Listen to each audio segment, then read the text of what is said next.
Hi, and welcome back to the C3 Preparedness Channel.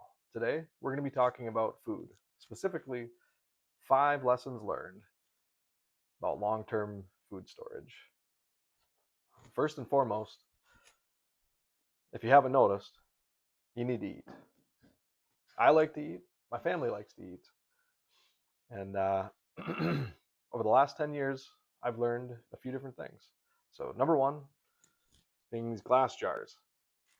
So 10 years ago, when we got into preparedness, I didn't know where to start. I just knew we needed rice and beans. Couldn't find beans, so we started with rice. I specifically remember packaging this during the 2016 presidential debates, watching Hillary Clinton and Donald Trump debate. And I'm going to try some of this later today. It looks good. The package, the oxygen absorber looks good. We used the vacuum sealer with the can attachment to remove it. And it's held up well. But my biggest concern with this is how much space it takes up, how fragile it is. There's definitely a purpose and a reason for having glass cans and storage like this. I'd like to create meals kind of ready to eat with these, with rice and other stuff, but I never did. It's a lot of work, and I just thought this wasn't the greatest way to do it. We found better solutions, and most of that's with 5-gallon buckets. And we use gamma lids and oxygen absorbers, as well as just regular lids to store it, and we use it quite a bit. The second lesson we learned, there we go. I was doing my hands down below and you can't see them. So lesson number 2 was using Mylar bags. We've used the quart sizes and also the 5-gallon sizes. They're great and they're awesome. However, we found we put a bunch of oats and rice under our bed in big 5-gallon bags. We have a cat that likes to hide under there, and the children would chase the cat and pull the cat out while the cat would be digging into the bags. And just this last year, we threw away a ton of food because they were ripped open. So it's a great way to store food, but you need some additional considerations. The third lesson that we found was that the MREs and the Mountain House meals are awesome. They're convenient, but they're expensive. Whether we're out hiking, camping, it's great to fire up the Goal Zero, just have some water, and you can have some hot food, and it's good. And I recall testing it with my oldest, the food, see how she handled it. And I remember we had meat lasagna, and we went out to the hardware store, and she had a blowout after eating that, and I'm sure it didn't sit well with her, but it was still good. It's a great option, but it's really expensive, especially when money's so hard to come by. So the fourth lesson, I'm going to move some of my stuff here, the MREs. Oh, and then too, also kits like this. They're expensive, but this one was actually on sale. So we're not in a hurricane-prone region, but it'll still taste just as good. I don't remember how much it cost, but we actually we had a white elephant Christmas party, and we gave this away along with the puzzle, and people kind of laughed about it, but it was shortly after COVID, and I'm sure some people thought a little bit differently.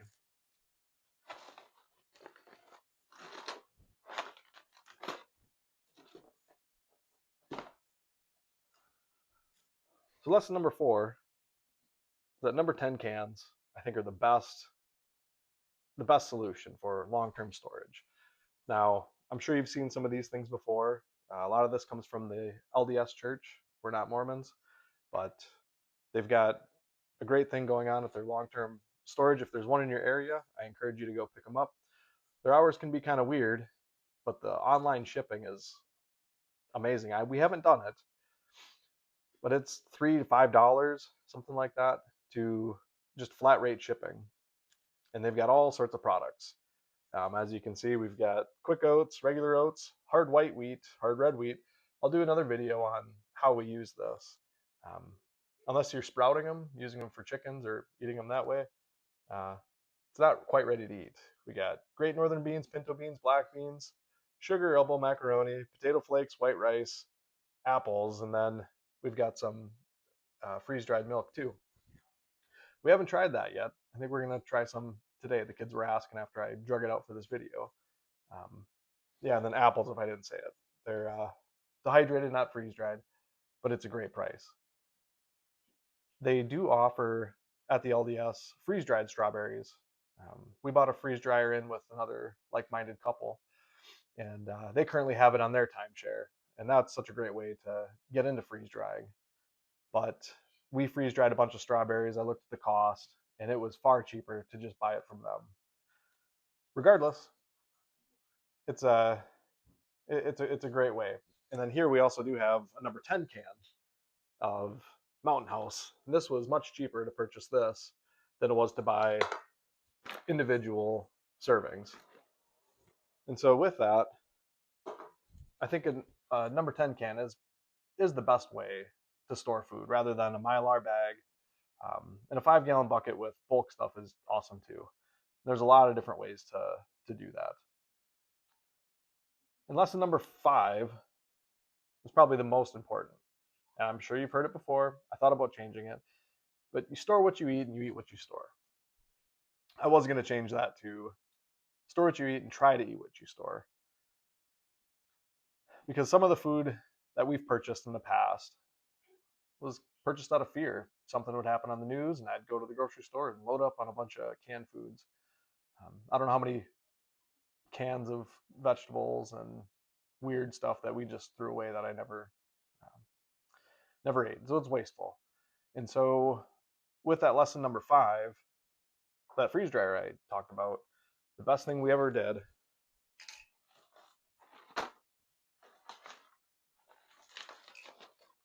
was just freeze drying chicken. So we're Costco members. We've got one in our area. This one knocked it out of the park. We made some chicken fajitas, and we froze all the racks. I think we have a large, and I think we could fit 4 or 5 chickens if we just do chicken, which this one here, I want to say this bag fits, I think it's 2 chickens in here. So $10 worth of rotisserie chicken. It's a lot of protein, and it tastes really good. Even eating it just dry, frozen, it tastes pretty good. It's kind of like I don't know if you ever tried the Jack Link's jerky chew. It reminds me of that, but chicken with your own seasonings. Getting back to even this meal, this was the best thing we made. You can use this in a soup. You can rehydrate it, warm it up, use it for fajitas. It's a great base, and this is just a great way to, when you freeze dry your own food that you cook, you're storing what you eat and you're eating what you store. And I think that's the greatest way to store food. Now, we've got other food as well that we use to store. We've got a large kind of rotation. We use, like I said, the 5-gallon buckets, which I do have one here. Oh. With these gamma lids, they're amazing. You don't need to buy them for every bucket, just for the one you're using, because they are expensive. But in this particular one, from Azure Standard, we use the popping corn. And this is great. We use this every Friday for movie nights. Now, the corn doesn't last incredibly long. It will go rancid. But I think I bought way more than I needed. That will go through. But you couple that with their coconut oil. And just one second.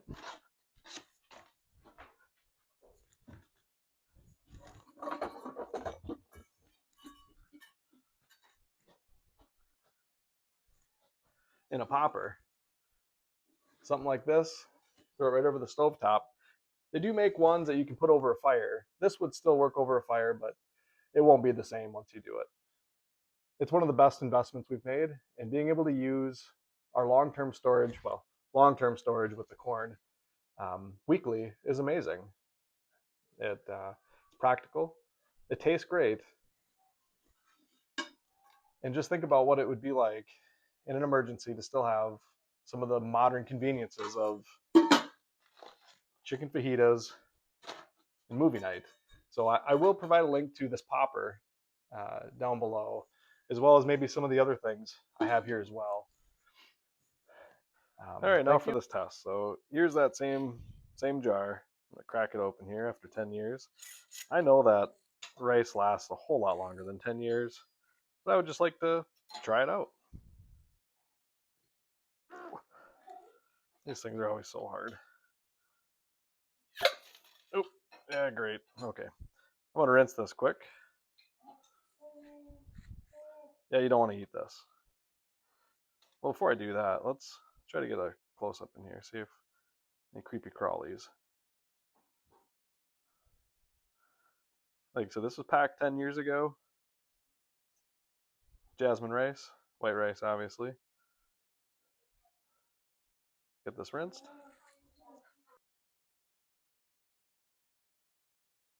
Three cups of water. At the time, 2 cups of rice was enough to feed the family. Now we need about 3. That's also a reason we got to revisit this. And we boil.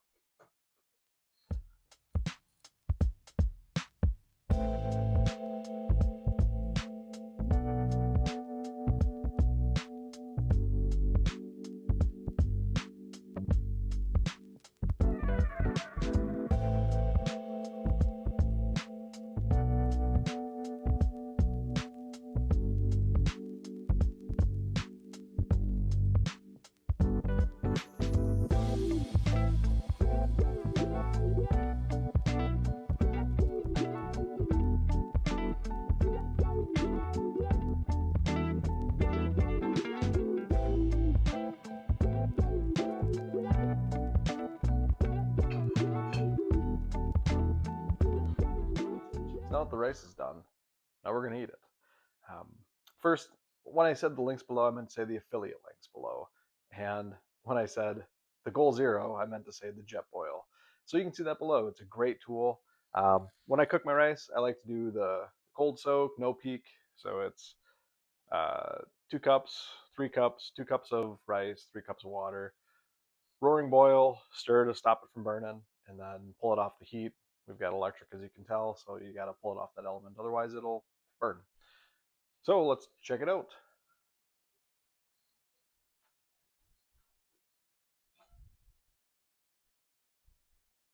It's nice and fluffy. Get this back up here.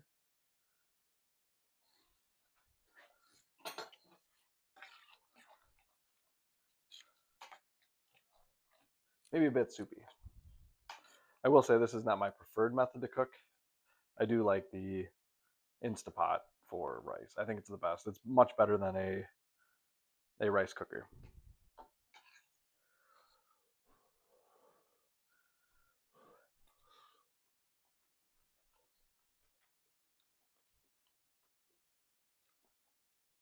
Tastes pretty good.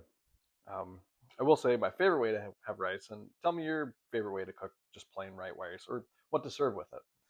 Our family favorite is the Japanese barbecue sauce. This is amazing. Obviously, you got the soy sauce,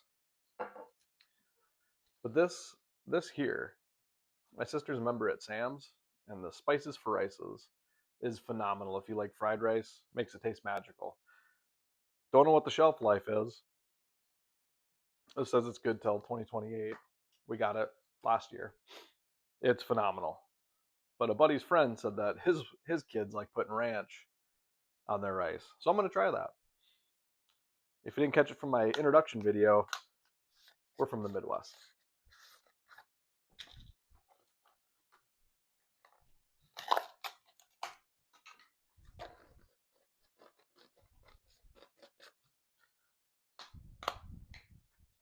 And the rice, it by itself, soupy as it is here, it tastes good.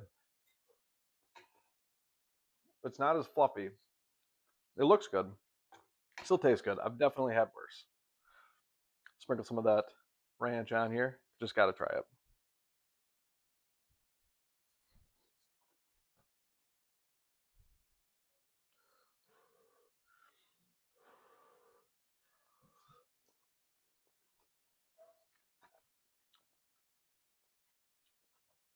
That's not for me.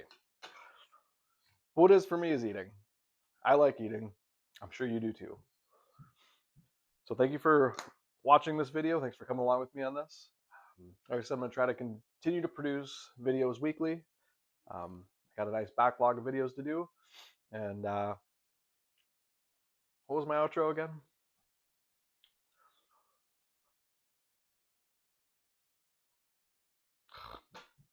What I tell my kids all the time.